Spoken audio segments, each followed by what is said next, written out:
Heto na ang NBA rasyon. Natalo ang Golden State at dadaan nga ng play-in tournament at hindi lang Golden State ang natalo ngayong araw nito.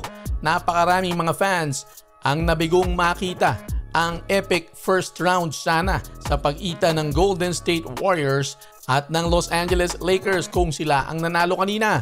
Napakagandang matchup sana kung nangyari yun dahil nga kakadating lang itong si Luka Doncic sa Lakers habang si Jimmy Butler naman para sa Warriors.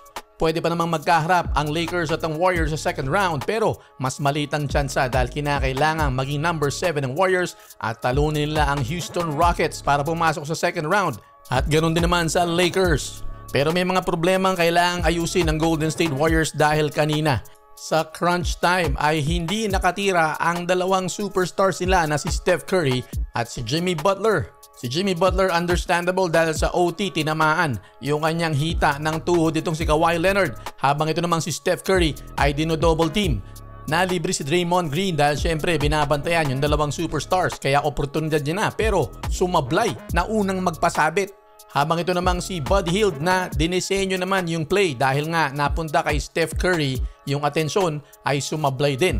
Sa mga ganitong pagkakataon ay kinakailangan at all cost ang titira ay yung talagang mga superstars ng koponan. Madaling sabihin, mahirap gawin.